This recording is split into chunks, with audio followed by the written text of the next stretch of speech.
Welcome to కీటాక్స్. Jagan కి సమాధానం ఎవరు చెప్తారు? అప్పులు, ఆర్థిక పరిస్థితి, మద్యం విధానం, అమరావతి భూముల విషయంలో అనుసరిస్తున్న వైఖరి, సెకీతో ఒప్పందాలు లాంటి విధానపరమైన విషయాల మీద పగడ్బందీగా జగన్ రైజ్ చేసిన క్వశ్చన్స్ కి ప్రభుత్వం వైపు నుంచి ఆన్సర్స్ ఎవరు చెప్తారు? ఒకే ప్రాజెక్ట్ కి మళ్ళీ ప్రారంభోత్సవాలు చేసి ఆయన చెప్తారా, లేదంటే గనక సీజ్ ద క్వశ్చన్స్ అంటారా? కడాన అన్ని తనే భుజానేసుకుని రంగంలోకి దిగాల్సిన పరిస్థితి వస్తుందా? ఎవరు జగన్ కి సమాధానం చెప్పబోతున్నారు అనే దాన్ని బట్టి ప్రభుత్వం ఎంత కాన్ఫిడెంట్ గా ఉంది అనే విషయం బహుశా ప్రజలకి అర్థమవుతుందేమో. This is కీటాక్స్.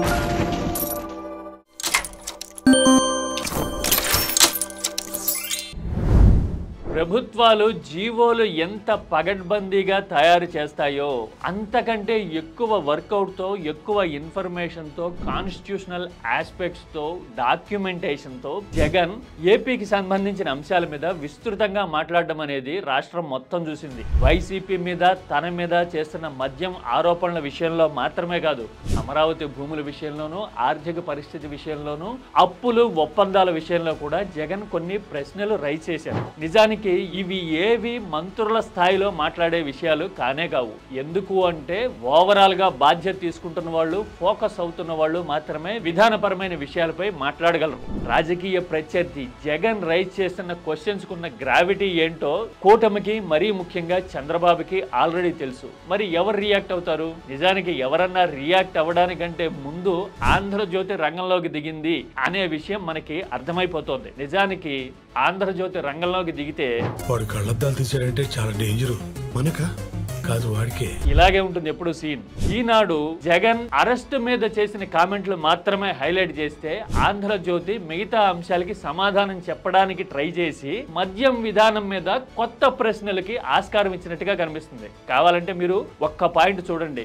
ఏపీలో విచిత్రమైన బ్రాండ్లు ఎందుకున్నాయి అని జగన్ ఒక క్వశ్చన్ రైజ్ చేశారు. అసలు ఈ బ్రాండ్ ఎప్పుడైనా చూసినారా మీరు?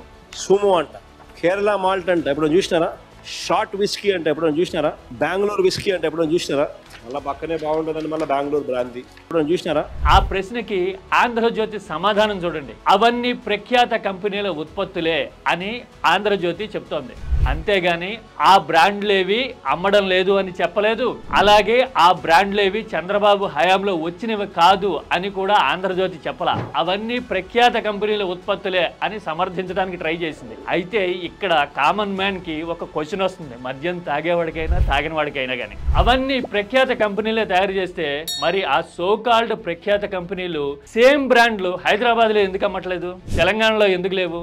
అవే బ్రాండ్లు, అవే చిత్ర విచిత్రమైన పేర్లు ఇటు చుట్టుపక్కల ఉండే కర్ణాటకలో గానీ, తమిళనాడులో గానీ ఉన్నాయా?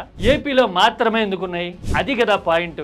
సరిగ్గా ఆంధ్రజ్యోతి ఎప్పుడైనా సరే రంగంలోకి దిగితే అసలు ప్రశ్నలకి సమాధానాల సంగతేమో గానీ కొత్త ప్రశ్నలకి ఆస్కారం ఇవ్వడము, టీడీపీని, చంద్రబాబుని డిఫెన్స్ లో నెట్టేయడము అనేది కనపడుతూ ఉంటుంది. మరి ఇంతకీ అమరావతిలో టెండర్ల ఎస్కలేషన్ కి సంబంధించి గానీ, ఆర్థిక పరమైన విషయాలకు సంబంధించి గానీ ప్రజల్లో జరుగుతున్న చర్చని ప్రస్తావిస్తూ జగన్ లేవనెత్తిన ప్రశ్నలకి కూటమి వైపు నుంచి ఎవరు సమాధానం చెప్తారు? మీరేమనుకుంటారు? దిస్ ఈజ్ కీటాక్స్ ఫర్ యు.